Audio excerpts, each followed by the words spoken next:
Hello, नमस्कार दोस्तों। Welcome to the learning IAS. अभी तक पढ़ रहे थे बेसिक पे, चैप्टर 1 को पढ़ रहे थे, जिसमें आधारभूत संकल्पनाएं और महत्वपूर्ण शब्दावलियाँ थी। ये हमारा यूपीएससी एंड यूपी पीसीएस 2025 के लिए फाउंडेशन बैच है, जिसमें प्री और मेंस दोनों को पढ़ाया जाएगा। ठीक है, तो हम लोगों ने अभी चैप्टर 1 के तहत जो बेसिक है उसके तहत देखा था कि पॉलिटी और पॉलिटिकल साइंस में क्या अंतर है, मतलब राज्य व्यवस्था और राजनीति विज्ञान में क्या अंतर है, उन सब का मतलब देखा था।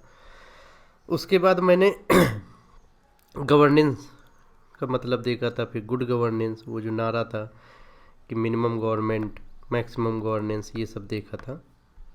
इसके बाद राज्य की परिभाषा देखी थी, है ना। राज्य के 4 तत्व होने चाहिए, एक भूभाग होना चाहिए, जनसंख्या हो, वहाँ सरकार हो, सरकार कैसी हो, संप्रभु हो, मतलब अपने आप से डिसीजन लेती हो।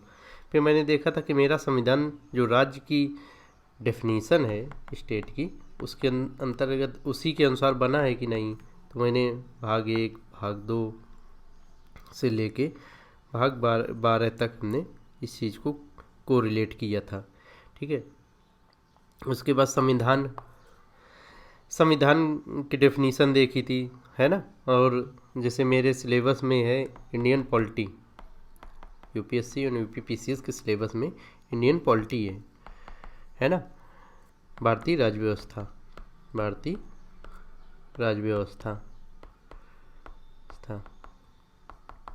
भारतीय राज्य व्यवस्था में 80% हम संविधान ही पढ़ते हैं, तो ऐसा क्यों, ये सब बताया था। ठीक है ना, क्योंकि किसी राज्य व्यवस्था का मूल आधार हमारे यहाँ संविधान ही है, इसलिए। फिर संविधान का वर्गीकरण देखा था कि मतलब कितने प्रकार का संविधान हो सकता है। लिखित संविधान हो सकता है, लिखित संविधान हो सकता है, कठोर संविधान हो सकता है, लचीला संविधान हो सकता है वगैरह। इतना चीज़ें हमने देखी थी। इसके अलावा देखा था कि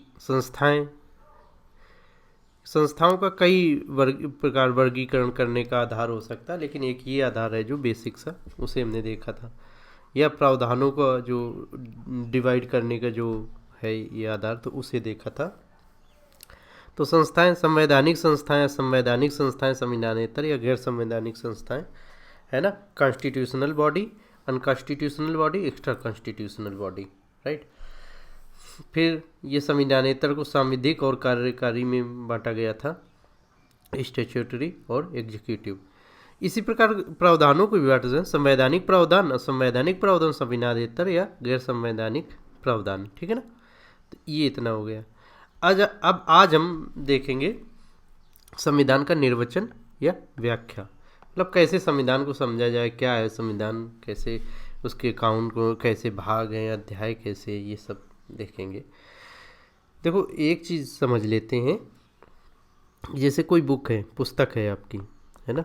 उसमें आपने देखा होगा शुरू में दिया होगा यूनिट फर्स्ट, यूनिट सेकेंड, है ना, यूनिट सेकेंड, यूनिट थर्ड, ऐसे ऐसे दिया होगा। फिर यूनिट में चैप्टर 1 2 3, ऐसे चैप्टर, एक यूनिट में 4-5 चैप्टर होंगे। फिर एक चैप्टर में कुछ हेडिंग होगी, बड़ी हेडिंग होगी, है ना, कंसेप्ट से रिलेटेड। कुछ छोटी हेडिंग होंगी, है ना। अब देखते हैं यहीं पे, जो संविधान रूपी पुस्तक है, जो संविधान सभा ने 26 जनवरी 1950 तैयार किया था। तैयार तो हो गई थी 26 नवंबर 1949 को ही, लेकिन 2-3 महीने बाद पूरी तरीके से लागू हुआ था, 26 जनवरी 1950 को। तो संविधान सभा ने जो ये संविधान रूपी पुस्तक बनाई, उसमें हम देखते हैं क्या है। उसमें जो संविधान रूपी पुस्तक है, उसमें यूनिट की जगह में भाग लिखा गया है, यूनिट को भाग के रूप में, पार्ट, है ना। और जो चैप्टर हैं, तो वो तो चलो अध्याय चैप्टर ही है, ठीक है। जो बड़ी हेडिंग है, उन्हें अनुच्छेद नाम दिया गया है, और जो छोटी हेडिंग है उन्हें क्लॉज नाम दिया गया है, परंतुक। अब आगे देखते हैं, अभी समझ में आ जाएगा। जो तो संविधान को भाग में बांटा गया है, कहने कि व्यवस्थित संविधान बनाने के लिए जो अध्ययन की सुविधा से आसान हो सके, एक प्रकार की बातों को या चीज़ों को, एक प्रकार की चीज़ों को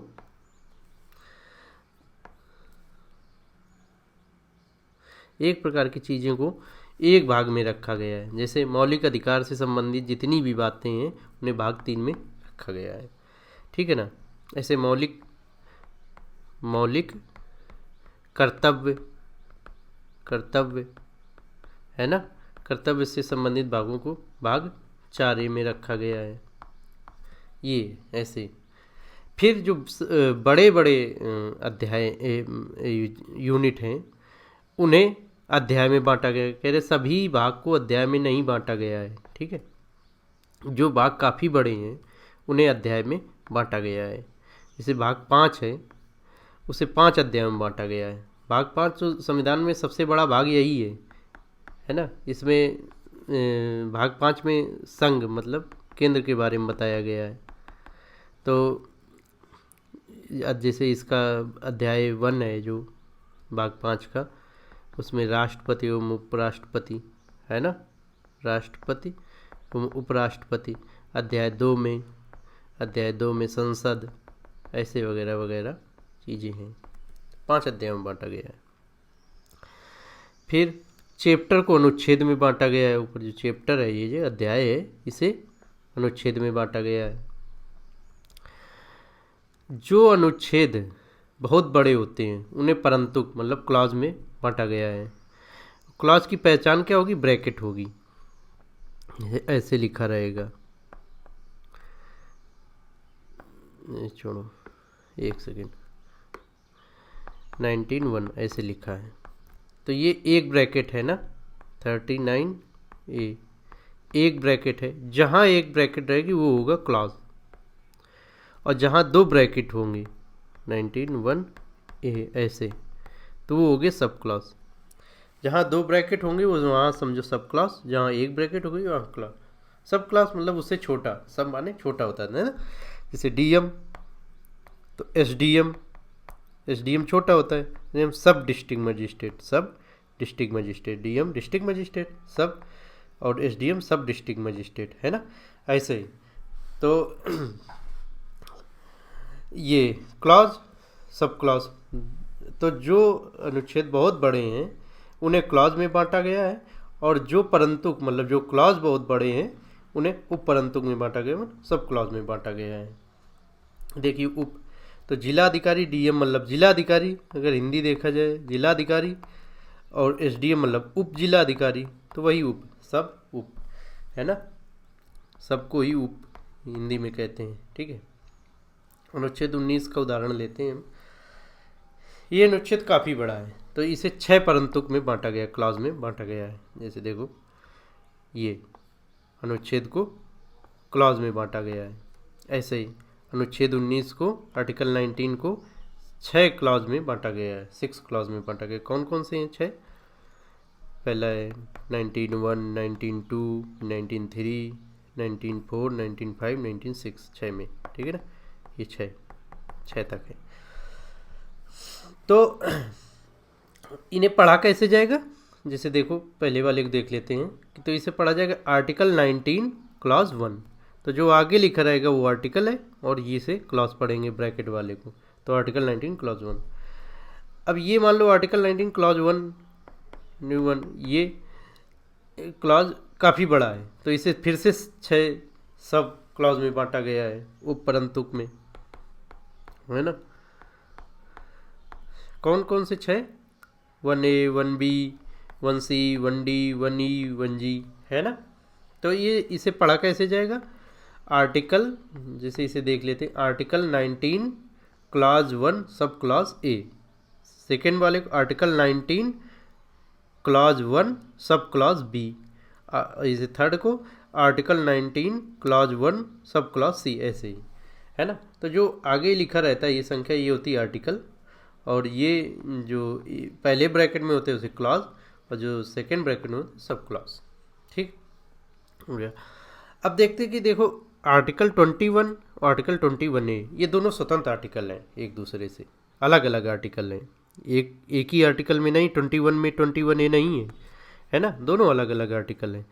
अगर ऐसे लिखा होता आर्टिकल 21A, वैसे ऐसा है नहीं कोई आर्टिकल, लेकिन बता रहे हैं उन्हें, तो वो 21 का पार्ट होता है ना, इसे फिर क्लॉज कह देते। ऐसे देखो आर्टिकल 39 और 39A दोनों अलग अलग हैं। 39 का 39A नहीं पार्ट है ना, लेकिन अगर ऐसे लिखा रहता आर्टिकल 39A तो वो उसका पार्ट है, ये है ऐसे 39A 39B। तो जब कैपिटल लेटर आ जाए और ब्रैकेट ना लगा हो तो फिर स्वतंत्र आर्टिकल है, उसका भाग नहीं है।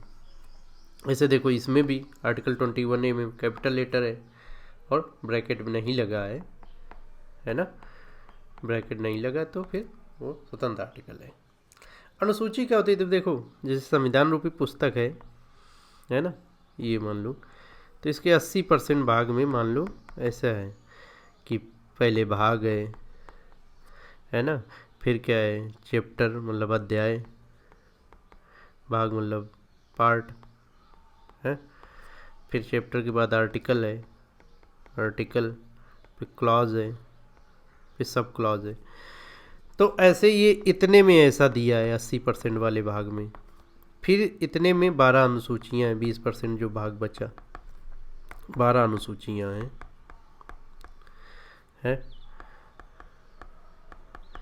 12 अनुसूचियाँ दी हुई। तो कह रहे हैं कि अनुसूची को देखो शेड्यूल कहते हैं, है ना। तो ये संविधान के पीछे दी हुई होती हैं, ये संविधान के विशेष प्रावधानों की व्याख्या करती हैं, विशेष प्रावधान होते हैं उनकी व्याख्या करती हैं। जैसे अब देख लेते हैं अनुच्छेद 1 में क्या लिखा है कि भारत अर्थात इंडिया राज्यों का संघ होगा और राज्य और उनके राज्य क्षेत्र में वे होंगे जो पहली अनुसूची में दिए गए। इसका मतलब ये है कि उसमें अनुच्छेद में लिखा है कि भारत राज्यों का संघ होगा, संघ होगा, और राज्य वो होंगे जो पहली अनुसूची में दिए, है ना। तो पहली अनुसूची में क्या दिया है, और ये अनुसूची में 28 राज्य दिए हैं और 8 केंद्र शासित प्रदेश दिए हैं। केंद्र शासित प्रदेश दिल्ली, पुदुचेरी, चंडीगढ़ वगैरह वगैरह, है ना। तो अगर जो फिर ये पहली अनुसूची में 28 राज्य, 8 केंद्र शासित प्रदेश और उन्हीं के बारे में एक एक दो दो पैराग्राफ। तो अगर अनुच्छेद 1 जहाँ लिखा है वहीं पे अगर ये सब लिखने लगते सभी राज्यों के नाम उनके बारे में, तो बहुत बड़ा ये अनुच्छेद हो जाता और पता लगता नहीं पढ़ा, मतलब अच्छे से पढ़ा जा सकता था संविधान को। इसलिए लास्ट में अनुसूची जोड़ दी कि हाँ भाई वहाँ देख लेना, ठीक है ना। तो इस समय भारत में 28 राज्य, 8 केंद्र शासित प्रदेश हैं, यूनियन टेरिटरी, केंद्र शासित प्रदेश मतलब, और इनके नाम और गठनात के बारे में प्रथम अनुसूची में दिया गया है। पहले थोड़ा सा बता दिया गया अनुच्छेद 1 में, फिर उसमें कह दिया गया कि अनुसूची में आप प्रथम अनुसूची में देख लो, ठीक है। अनुसूची के पीछे जुड़ी हैं। इस समय भारत में 12 अनुसूची हैं। और अनुसूचियाँ कहाँ से स्टार्ट होती हैं, जहाँ से भाग खत्म हो रहे होते हैं वहाँ से अनुसूचियाँ स्टार्ट होती हैं, ठीक है, वहाँ से अनुसूचियाँ स्टार्ट होती हैं। तो हमारा भाग लास्ट भाग है भाग 22 है, तो वैसे 25 भाग है, लेकिन वो बीच बीच में जैसे आर्टिकल भाग 14 है ना, फिर भाग 14A है, तो ऐसे A B वाले ऐसे हैं, लेकिन अंत में भाग 25 ही है। तो गणना की दृष्टि से 25 है, लेकिन अगर वैसे देखा जाए तो लास्ट में भाग 22 ही है, ठीक है। तो ये इधर इसे देख लेते हैं। देखो जो भाग है, अनुच्छेद है, अनुसूची है, पहले क्या था अब क्या है ये देखते हैं। जो मूल संविधान था 26 जनवरी 1950 को जब लागू हुआ था पूरी तरीके से, तब क्या स्थिति थी, तो उसमें 22 भाग थे, 395 अनुच्छेद थे, 8 अनुसूचियाँ थी, ठीक है ना। लेकिन बाद में सब संशोधन होते गए संसद द्वारा संसद ने संशोधन किया, पार्लियामेंट ने संशोधन किया। तो अब आज की स्थिति क्या है कि उसमें 25 भाग हैं और 470 अनुच्छेद हैं और 12 अनुसूचियाँ हैं। अब आज की स्थिति यही है। घटना चक्र ने देखो 468 बताए हैं, ठीक है ना। तो आपसे एग्जैक्ट नंबर नहीं पूछा जाएगा। जैसे बीपीएससी में 1997 में प्रश्न बना था, तो उसमें कहा कि आज कितने हैं, तो उसमें एक विकल्प था 400 से अधिक, जिस समय था 400 से अधिक। तो ऐसे ही आपको अब पूछा जाएगा कि आज आज अनुच्छेद कितने, लिख देगा 460 से अधिक, है ना। ऐसे एक मोटा मोटी तौर पे पूछेगा। मेन है कि वो पूछेगा कि आज भाग कितने, 25, ये याद रहना चाहिए, कई बार पूछा गया है ना। मूल संविधान में कितने अनुच्छेद थे, तो उसमें 395। और आज अनुसूचियाँ कितनी हैं, 12 हैं। कौन नई नई जोड़ी गई, 9वीं जोड़ी गई, 10वीं जोड़ी गई, 11वीं जोड़ी गई, 12वीं जोड़ी गई, ये 4 जोड़ी गई हैं, ठीक है। 9वीं तो 1951 में पहला संविधान शोधन 9वीं अनुसूची को ही जोड़ने के लिए किया गया, पहली बार में अमेंडमेंट नेहरू जी के समय में हुआ था, जवाहरलाल नेहरू जी के समय में ये हुआ था। जो संविधान में पहला संशोधन हुआ है वो 9वीं अनुसूची को ही जोड़ने के लिए हुआ है, ठीक है। तो अब देख लेते हैं भाग कैसे याद करना है, कैसे क्या करना है, क्या क्या होता है। इससे बहुत प्रश्न आते हैं, तो इसे अच्छे से देखेंगे। देखो इधर इस वाले हमने कॉलम में भाग बताए हैं, इधर उनसे संबंधित चीज़ें बताई हैं, भाग की क्या हेडिंग है वगैरह वगैरह, और किसी भाग में कितने अनुच्छेद हैं इस वाले कॉलम में बताया है, ठीक है। तो जैसे भाग 1 है उसमें संघ एवं इसके राज्य क्षेत्र बताया गया है, ठीक है। और अनुच्छेद 1 से 4 तक हैं इस भाग में। भाग 2 में नागरिकता के बारे में बताया गया, अनुच्छेद 5 से लेकर 11 तक हैं इस भाग में 2 में। अब थोड़ा यहाँ पे एक चीज़ देख लेते हैं कि जैसे राज्य की परिभाषा आपको हमने बताया था, उसके तहत बताया था कि हम 4 राज्य में तत्व होते हैं। तो पहला क्या है, उसका भूभाग हो, मतलब क्षेत्र हो। तो पहला तत्व क्या है, भूभाग हो, क्षेत्र होते। तो देखो भारत जो बन रहा है उसका पहला ही संविधान में यही चीज़ लिख दी गई कि भारत कौन सा राज्य क्षेत्र होगा, भारत का कौन सा भूभाग होगा। फिर दूसरा राज्य का तत्व था उसमें लोग निवास करते हों, तीसरा था सरकार हो, और चौथा था संप्रभु। सरकार कैसी हो, संप्रभु, मतलब अपने से डिसीजन लेती हो। तो पहले भाग तो ये देखो भाग 1 में बताया गया है संविधान के। दूसरे में लोग मतलब नागरिकता के बारे में। नागरिकता क्या है कि जहाँ वो लोग निवास करते हो वहाँ पे, है ना। ये नागरिकता देश और वहाँ रहने वाले लोगों के बीच में संबंध को बताती है ना। नागरिकता कि कैसा संबंध है, कौन से यहाँ रह नागरिक यहाँ के होंगे, ठीक है। और तीसरा तत्व है राज्य का सरकार। तो सरकार यहाँ से 5वें से दिखेगी आपको। ये भाग 3, 4 और 4A ये थोड़ा फिलोसफिकल टाइप के, इसमें अधिकार और कर्तव्य की बात की गई है। अधिकार के साथ ही कर्तव्य आने चाहिए, है ना। जैसे मान लो आपके ज़िला में डीएम है कोई, तो डीएम के कई अधिकार होते हैं भाई, ये कर सकता है वो कर सकता है, लेकिन कर्तव्य भी उसके होते हैं। जैसे कोई सरकारी नीति है ना, तो उसे अच्छे से लागू कराए, ये उसका कर्तव्य है। जो मनरेगा जैसे लेबर हैं बेचारे, तो उन्हें पेमेंट सही समय में मिले, काम मिले उन्हें, ये उसके कर्तव्य हैं। ये देखते रहना किसी के साथ अन्याय ना हो, ये सब उसके कर्तव्य हैं। तो यही कहा गया कि अगर आपको मूल अधिकार दिए गए हैं तो आपको फिर कर्तव्यों का भी अपने ज्ञान होना चाहिए कि क्या हमें कर्तव्य है किसी देश अपने देश के प्रति, ठीक है। अभी जब आगे बढ़ाएंगे तब और इसे डिटेल से बताएंगे। तो भाग 3 में मूल अधिकार दिए गए, मौलिक अधिकार, और अनुच्छेद 12 से 35 तक है। और भाग 4 में नीति निदेशक तत्व हैं डीपीएसपी, और 36 से 51 तक उसमें अनुच्छेद है। भाग 4 में मूल कर्तव्य है, और इसे 1976 में जोड़ा गया 42वें संविधान संशोधन के द्वारा, कॉन्स्टिट्यूशनल अमेंडमेंट। मूल संविधान में नहीं था। अब यही देखो कि 1, 2, 3, 4, फिर ये 5वां भाग आ गया, है ना। तो 4A बीच में आ गया, तो ऐसे करके ये A B ऐसे करके तो 25 हो जाते हैं भाग, जो 25 ही भाग हैं। लेकिन अगर वैसे देखा जाए नंबरिंग की दृष्टि से तो उसमें 22 भाग ही अंत में लिखे रहते हैं। यही मैं उतने टाइम ऊपर ये बता रहा था इधर कि अनुसूचियाँ यहाँ कैसे स्टार्ट हुई भाग 22 के बाद। ठीक है, अब देख लेते हैं कि भाग 5 में क्या है। संघ एवं केंद्र के बारे में, मतलब भारत के बारे में ज़्यादा तक बता रहा है। इसमें 152 से लेकर 237 तक आर्टिकल हैं, तो इसमें लगभग 100 आर्टिकल हैं। अच्छा, सबसे बड़ा भाग यही है संविधान का। ठीक है भाई, सबसे बड़ी सरकार के बारे में बता रहा है। देखो पहले क्या है, राज्य के अनुसार भूभाग पहले भाग में बता दिया गया, दूसरे में लोगों की नागरिकता के बारे में बता दिया गया, तीसरा सरकार है इसका तत्व। सरकार 5 से लेके 10 तक उसने बताया सरकार के बारे में ही। तो ये ग्रुप बना लेंगे सरकार का ग्रुप, है ना, कौन कौन सी सरकार होंगी, ये सरकार का ग्रुप है, ये सरकार का ग्रुप है, सरकार है ना, गवर्नमेंट का ग्रुप।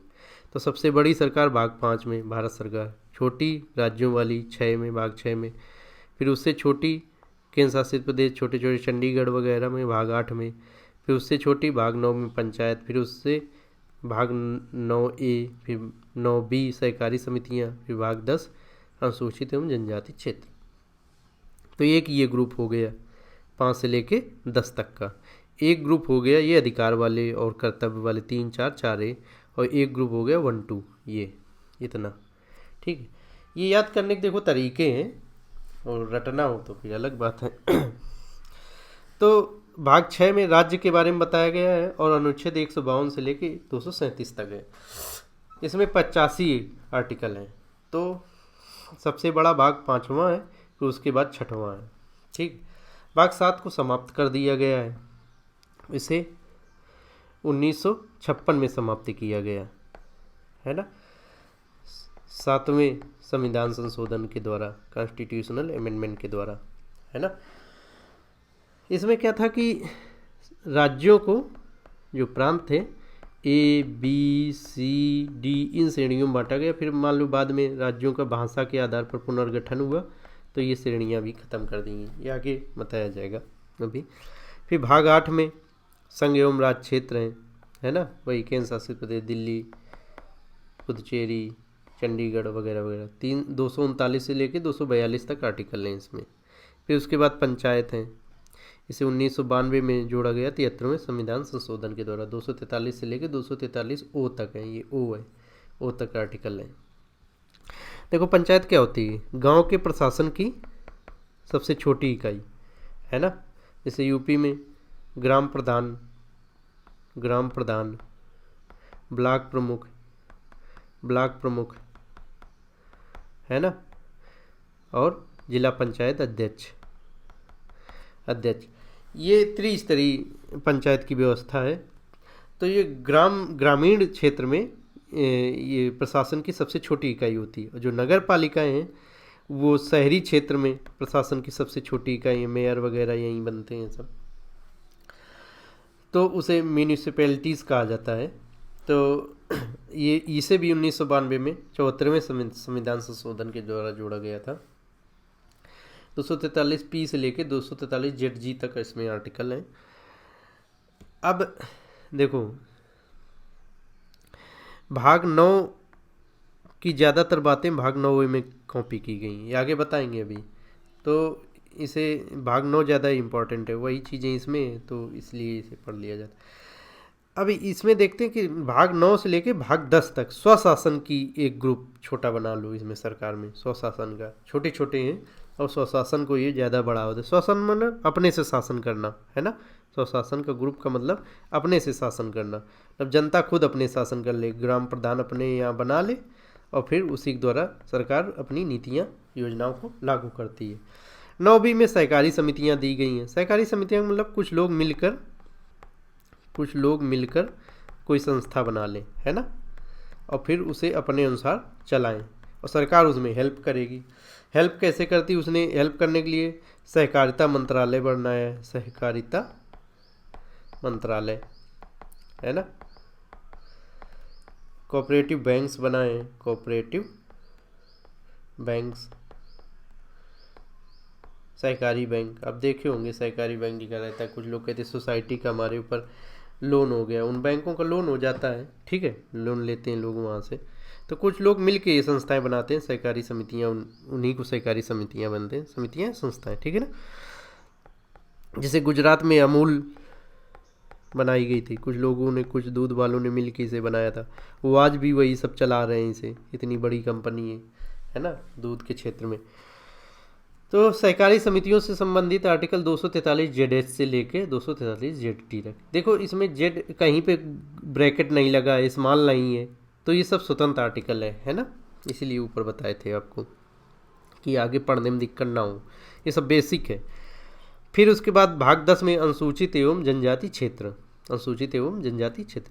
अब देखिए कई पहाड़ी क्षेत्र होते हैं, है ना, जंगल में या और जंगल में, तो वहाँ क्या जनजातियाँ रहती हैं जिनका बहुत कम किसी से, वो अपना छोटे छोटे ग्रुप में रहते हैं वहीं जंगल में, उनके भगवान भी पेड़ वगैरह ये से, कोई पहाड़ टीला ये सब होता है, उनके अपने नियम कानून कायदे होते हैं। तो सरकार ने उन्हें कह रखा है कि हाँ ठीक है, आप अपना मुखिया बना लो, कुछ भी कर लो, आप अपने नियमों अनुसार अपना क्षेत्र में रह सकते हो, ज़रूरी नहीं भारत सरकार के कानून या संविधान वहाँ पे लागू हों, है ना। उन्हें एक प्रकार से स्वशासन करने के लिए, अपने अपने अनुसार शासन करने के लिए अपने ऊपर स्वतंत्रता दी गई है ना। तो इसीलिए हमने कहा कि भाग 9 पंचायत, भाग 9 पर नगर पालिका, भाग 9B सहकारी समितियां और भाग 10 अनुसूचित एवं जनजाति क्षेत्र, इन सब में स्वशासन का ज़्यादा पुट है, मतलब अपने से शासन करने के लिए प्रोत्साहित करना। तो 5 से लेके 10 तक सरकारें हैं और उनमें 9 से लेके 10 तक छोटी वाली सरकारें हैं जिसमें स्वशासन का मुद्दा है। तो 10 तक मतलब 10 का दम, 10 का दम, और दम किस में होगी, सरकार में ही होती है भाई, सरकार से कौन टक्कर ले सकता है। तो 10 तक ऐसे याद रख सकते हैं, 10 का दम, ठीक है ना। इतना हो गया। अब 11 का देख लेते हैं, ये अनुच्छेद आप देखते जाना, जैसे भाग 10 का अनुच्छेद 243 से 244 तक, हर बार भूल जाएं पढ़ने के लिए अगर। देखो भाग 11 से अब देखते हैं, 11-12। तो 11 से क्या शुभ की शुरुआत हो रही है, तो ना जो संबंधों, ये इसमें भाग 11 में संघ राज संबंध दिए गए। तो अध्याय 1 है, इसमें अध्याय 2 है, जैसे ऊपर बताए थे कि जो भाग को अध्यायों में भी बांटते हैं। तो अध्याय 1 में विधायी संबंध दिए गए हैं, फिर अध्याय 2 में प्रशासनिक। विधायी संबंध का मतलब किन विषयों पे केंद्र बनाएगा कानून और किन विषयों पे राज्य कानून बनाएगा। प्रशासनिक संबंध का मतलब हुआ किन क्षेत्रों में केंद्र अपना प्रशासन चलाएगा और किन क्षेत्रों में राज्य अपना प्रशासन चलाएंगे। मतलब मोदी जी कहाँ पे कैसे अपना शासन चलाएंगे, जैसे रेलवे में मोदी जी का शासन चलेगा, और पुलिस में तो पुलिस में योगी जी का शासन चलेगा, तो ऐसे राज्य में ये विधायी और प्रशासनिक संबंध है ना। फिर भाग 12 में वित्तीय संबंध दिए गए हैं, है ना, मतलब कि किन विषयों पे मतलब ये केंद्र बनाएगी पैसा वसूलने के लिए, कर आदि वसूलने के लिए नियम, और किन में राज्य बनाएंगे, ये दिया गया है वित्तीय संबंध में। वो अभी वित्त आयोग भी इसमें आएगा, सब देखेंगे। तो देखो भाग 11 से क्या है, संबंधों की शुरुआत हो रही है, और जो संबंधों की शुरुआत होती है वो एक दान दक्षिणा से दे के की जाती है। तो जैसे मान लो किसी 11 रुपये आपने दिए, है ना, 11, 21, 51 ऐसे ही दिए जाते हैं, तो 11 रुपये की दक्षिणा, तो ऐसे याद रख सकते हो आप, है ना, कि 11 से संबंधों की शुरुआत, 11-12 में संबंध है, ठीक है। 243 जो भाग 11 है उसमें 243 से लेके 263 तक आर्टिकल हैं, और भाग 12 में 264 से लेके 301 तक आर्टिकल हैं। अब भाग यहाँ तक तो हो गई बात। अब इसके बाद थोड़ा थोड़ा फुटकर आर्टिकल भाग याद कर लेने, तो हो जाएंगे याद, ऐसे 22 तक हैं, तो आराम से देखते हैं, याद भी करवाते चलते हैं और समझाते भी चलते हैं। तो देखो भाग 13 है जो, इसमें भारत के भीतर व्यापार आदि ये करने की स्वतंत्रता दी गई है, ठीक है ना, कि कहीं पे भी आप पूरे भारत में व्यापार करो, कहीं पे धंधा अपना करो, कहीं पे भी सामान लेके जाओ आओ जाओ, कोई दिक्कत नहीं होगी। इसमें अनुच्छेद 301 से लेके 307 तक हैं। याद कैसे करेंगे भाग 13 को, याद करने का तरीका देख लेते हैं। तो याद कैसे करेंगे, क्योंकि जैसे कि 13 है ऐसे पढ़ा जाएगा, है ना। तो एक गाना आता है, तेरा मेरा मिलना, है ना, तभी संभव हो पाएगा जब आने जाने की स्वतंत्रता हो पूरे देश में। ऐसे आप याद कर सकते हो, सॉरी। फिर भाग 14 में हम देखते हैं, भाग 14 में देखो दिया है संघ एवं राज्य के अधीन सेवाएं, ISPCS, ISPCS और भी सेवाएं हैं। रेलवे में IRTS ऑफिसर होते हैं वगैरह वगैरह। जो रेवेन्यू कर वसूलते हैं वो IRS ऑफिसर होते हैं। ये सब सेवाएं, ये संघ और राज्य, संघ मतलब भारत, राज्य मतलब ये यूपी बिहार, ये सब इनके अधीन कौन कौन सी सेवाएं क्या है वगैरह वगैरह। ये 308 से लेके 323 तक है। याद करने के देखो क्या तरीका है। अली बाबा और 40 चोर, आपने ये कहानी सुनी ही होगी, सॉरी, अली बाबा और 40 चोर की। तो 40 चोर नहीं, 14 चोर आप कर लो, है ना। अब 14 चोर आप कर लो, ठीक है। तो 14 चोर, तो 14 भाग है, तो 14 चोर से आपको याद हो जाएगा 14 चोर, ठीक है ना। तो देखो अधिकारीगण जो भी होते हैं ISPCS, वे सरकारी योजनाओं में चोरी ही करते हैं ज़्यादातर। तो अब इससे चोरी से याद हो जाएगा अली बाबा 40 चोर से। ये बात बोले भी थे राजीव गांधी जी कि अगर हम 1 रुपये भेजता हूँ तो 15 पैसे तक ही जनता तक पहुँचते हैं, बीच के 85 पैसा अधिकारी और नेता ये सब मिल के खा जाते हैं, है ना। अब तो व्यापार, ये बिजनेसमैन भी शामिल हो गया, तो ये किसी भी देश के लिए बड़ा खतरनाक होता है। अब आगे अब आगे देखते हैं, खांसी थोड़ा सा आ रही। अब आगे देखते हैं 14A, भाग 14A। इसमें अधिकरण दिए गए, ट्रिब्यूनल्स, ना। ट्रिब्यूनल्स क्या होते हैं, छोटे छोटे मामले निपटाते हैं, जैसे ट्राई है ना। बिजली से संबंधित जो वाद विवाद होंगे इसी में निपटा दिए जाएंगे। आगे ट्रिब्यूनल्स पढ़ाएंगे तब ज़्यादा समझ में आ जाएगा। तो भाग 14A में ट्रिब्यूनल्स दिए गए, अधिकरण दिए गए हैं 323A से लेकर 323B तक। काफ़ी छोटा भाग है ना। तो 14A से आप अधिकरण ऐसे याद रख सकते हैं, ठीक है ना। फिर 15 में निर्वाचन, अभी चल रहा है ना निर्वाचन, लोकसभा के इलेक्शन है। तो इसमें 324 से लेके 329A तक आर्टिकल हैं। 324 में देखो निर्वाचन आयोग दिया गया है, यही निर्वाचन कराता है किस किस के, लोकसभा के जो अभी चल रहे हैं मोदी जी के लिए, है ना, विधानसभा के लिए और राष्ट्रपति और उपराष्ट्रपति के लिए, इन 4 के लिए चुनाव कराता है। और जो पंचायत के चुनाव होते हैं जैसे प्रधानी वगैरह के, ये राज्य इलेक्शन कमीशन कराता है। विभिन्न राज्यों के इलेक्शन कमीशन है ना। यूपी का इलेक्शन कमीशन अलग, बिहार का इलेक्शन कमीशन अलग, वो पंचायतों और नगर पालिकाओं के इलेक्शन कराता है, ठीक। अब इस समय निर्वाचन आयोग के मुखिया कौन है, राजीव कुमार जी हैं। इन्हें अभी आया था 2-3 दिन पहले न्यूज की सुरक्षा की बड़ी दिक्कत है, हमला हो सकता है, तो इन्हें काफ़ी सुरक्षा प्रदान की गई है। अब इसे कैसे याद कर सकते हैं, 15 से देखो 15 हुआ है ना, हिंदी में 15 अब जान लो ऐसे। तो चुनाव के समय खचर पचर बहुत मची रहती है ना। कोई किसी पर आरोप लगाता है, सपा कहती है कि हमें पकड़ रहे हैं, बसपा कहती है हमें पकड़ रहे हैं, भाजपा कह रही है हमें पकड़ा जा रहा है, मोदी जी इन पे इल्ज़ाम लगा रहे हैं, अखिलेश जी उन पे, राहुल जी उन पे, ये खूब खचर पचर मची रहती है। तो 50 से 15 आप याद कर लेना, तो इसे याद बना रहेगा। 16 में विशेष वर्गों के लिए, विशेष वर्ग कौन, SC ST OBC, इन सब के लिए विशेष प्रावधान मतलब आरक्षण आदि के बारे में है। आरक्षण फंडामेंटल राइट में भी है को फार में, और यहाँ पे भी 330 से लेकर 342 तक आर्टिकल हैं। इसमें याद कैसे रखेंगे, 16 की उम्र बहुत विशेष होती है प्यार वगैरह करने के लिए, यहीं पे बिगड़ने के पूरे चांस होते हैं बच्चों के। तो ऐसी विशेष उम्र से विशेष वर्ग भी याद रखे जा सकते हैं, ठीक है। 17 राजभाषा है ना। राजभाषा मतलब ऑफिशियल लैंग्वेज, सरकारी ऑफिस में किस भाषा का प्रयोग होगा। तो उन्होंने कहा कि हिंदी का प्रयोग होगा और लिपि क्या होगी, देवनागरी। 15 वर्ष तक अंग्रेजी ऐसा संविधान में लिख दिया गया था जब लागू हुआ था संविधान 26 जनवरी 1950 को, कि भाई 15 वर्ष तक अंग्रेजी चलती रहेगी।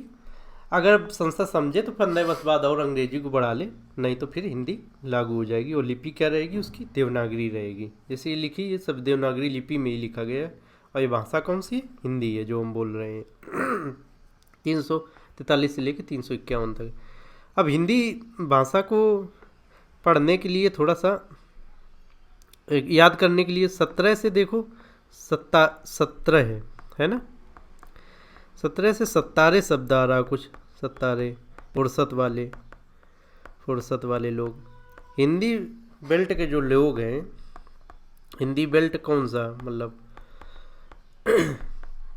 इधर से ले लो, हरियाणा, राजस्थान से लो, राजस्थान, फिर हरियाणा, दिल्ली है ना, यूपी, बिहार, ऐसे से तो मध्य प्रदेश, ये जहाँ पे हिंदी ज़्यादा बोली जाती है। तो कहते हैं हिंदी बेल्ट के जो लोग होते हैं वो काफ़ी फुर्सत में रहते हैं, बैठे बैठे राजनीति बतियाते हैं। तो क्या फुर्सत से आप ऐसे 17 रहते हैं तो 17 ऐसे लिंक बना सकते हो एक अपना, है ना। इन्हीं हिंदी बेल्ट को काऊ बेल्ट भी बोलते हैं, काऊ बेल्ट भी बोलते हैं। काऊ बेल्ट क्यों, क्योंकि धर्म, यहाँ धर्म काफ़ी मुद्दा बना हावी रहता है राजनीति में, है ना। काऊ की गाय को लेके राजनीति करते हैं कि गाय माई माता है, ये वो, और सब इसी पे चलता रहता है, विकास की बात कम करते हैं, है ना। तो ये निगेटिव सेंस में ज़्यादा बोला जाता है। फिर भाग 18 में आपातकालीन जो चीज़ें हैं, भाग 18 में आपातकालीन, है ना। आपातकालीन देखो, राष्ट्रपति की शक्तियाँ होती हैं, आपातकालीन प्रावधान है इसमें। भाग 18 में राष्ट्रपति की जो शक्तियाँ हैं उसमें आपातकालीन भी शक्तियाँ, उन्हें हम पढ़ेंगे। 352 से लेकर 360 तक इनका काफ़ी मिसयूज हो रहा है। अभी अब चल रहा है क्या, दिल्ली में आपातकाल लागू हो सकता है, मतलब आपातकाल, सॉरी कह रहे, राष्ट्रपति शासन। तो ये आपातकालीन है, जब एक ही बार अभी तक यूज हुआ है 1975 से लेकर 77 के बीच इंदिरा जी ने आपातकाल लगाया था। आपातकाल इमरजेंसी, वो राष्ट्रपति शासन अभी गलत से निकल गया मुँह से, है ना। अभी तक देश में आपातकाल लागू नहीं हुआ एक बार के अलावा, ठीक है। इसे देखेंगे, अभी आपातकाल पढ़ेंगे। तो आपातकाल से आज से ये 18 होता है ना। तो 18 से याद रख सकते हैं ऐसे। फिर प्रकीर्ण 19 में, फिर मिसलेनियस कई बातें कि संसद और राज्य विधानमंडल द्वारा की गई कार्रवाइयों का संरक्षण, जो वो उसमें ये संसद और ये विधानसभा जो करती हैं उनकी कार्रवाइयों का संरक्षण वगैरह वगैरह, ये सब चीज़ें रहती हैं। 361 से लेकर 367, ज़्यादा इम्पोर्टेंट है नहीं वैसे, फिर भी हम इसे याद कर लेते हैं। मिसलेनियस मिस से, है ना। तो हम इसे जो कोविड-19 का ईयर है 2019 का, उसे मिस नहीं करेंगे, है ना, क्योंकि कोरोना आया था, ऐसे याद कर ले देंगे ना। एक है लिंक, अपना भी आप बना लेना। भाग 20 में 368 है, संविधान संशोधन के बारे में पढ़ाया गया, पूरा अलग एक चैप्टर अभी पढ़ाएंगे आगे। इसे कैसे याद करेंगे, संविधान को संशोधन करती है ना संसद, है ना। कोई बातें नई जोड़ना, पुरानी हटाना, यही सब।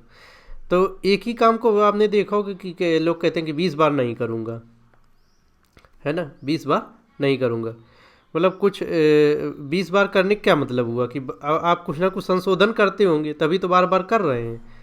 तो यही है, इससे आप याद रख सकते हैं। भाग 21 में अस्थाई संक्रमणकालीन विशेष प्रावधान है, वही कि कुछ राज्यों के बारे में विशेष उपबंध की, अभी कुछ जैसे 370 था, इसी में था, JNK के बारे में, और राज्यों के बारे में है 369 से लेके 392, इसी में देखो 369 के बाद 370 आएगा, इसे अब हटा दिया गया, ठीक ही हटा दिया गया। था तो अस्थाई, लेकिन इसे 370 को स्थायी किए हुए थे, राजनीति है। भाग 22 में संक्षिप्त नाम, है ना, हिंदी में प्राधिकरण, पाठ व निरसन, ये सब 393 लास्ट है भाग। तो संक्षिप्त नाम क्या होगा संविधान का इसका, तो उसमें लिख दिया गया, इसे कहेंगे भारत का संविधान, कॉन्स्टिट्यूशन ऑफ इंडिया, ठीक है ना। आज के लिए देखो इतना ही, अब आगे बताएंगे, इसी भाग 22 को आगे कंटिन्यू करेंगे। अभी के लिए इतना ही। तो थैंक यू वेरी